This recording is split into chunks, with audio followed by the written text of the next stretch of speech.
इराणचे सर्वोच्च राष्ट्रीय सुरक्षा अधिकारी लारिजानींचा मृत्यू झाल्याचा इस्रायलचा दावा। आयडीएफ हल्ल्यामध्ये लारिजानी यांचा मृत्यू झाल्याची चर्चा, तर इराणनं फेटाळल्या चर्चा।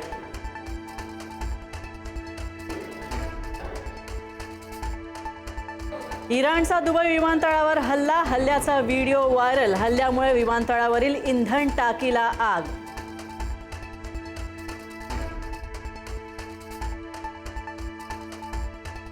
इराणची राजधानी तेहरानमध्ये स्फोटाचे मोठे आवाज। सादाबाद पॅलेस संकुलाजवळ स्फोट झाल्याची माहिती। स्फोटाचं नेमकं कारण अद्याप अस्पष्ट।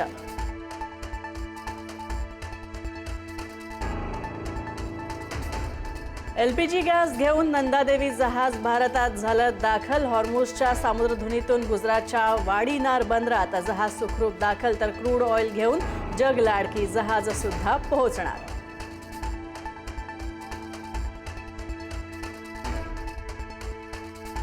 संभाजीनगरमध्ये ग्राहकांना फोन करून सिलेंडर घेऊन जा असं म्हणण्याची वितरकांवरच वेळ। 4 दिवसांपूर्वी रांगा लागलेल्या ठिकाणी आज शुकशुकाट।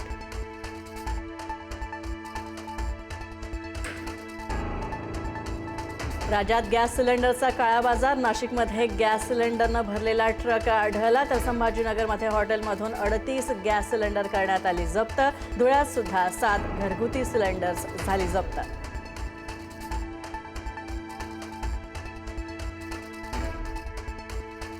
पुण्यातील चाकणमध्ये गॅस सिलेंडरचा सर्रास काळा बाजार। एचपीसीएल कंपनीच्या गेटवरच काळा बाजार। कंपनीच्या गेटवर उभ्या ट्रकमधून सिलेंडर काढत विक्री।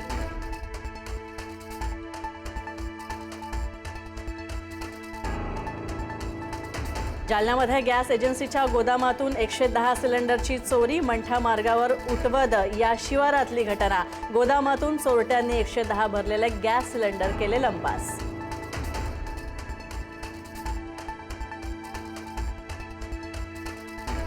महानगर गॅसकडून हॉटेल आणि रेस्टॉरंट्सना पुरवण्यात येणाऱ्या गॅसमध्ये 20% कपात। हॉटेल चालकांच्या अडचणीत आणखी वाढ होण्याची शक्यता। आतापर्यंत मुंबईतील सुमारे 50% हॉटेल्स आहेत बंद।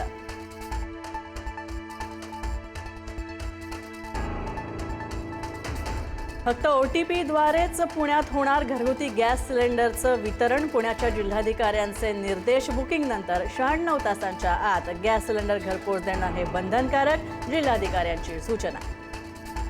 शिकूया AI ची क्रांती, चला करूया MSCIT।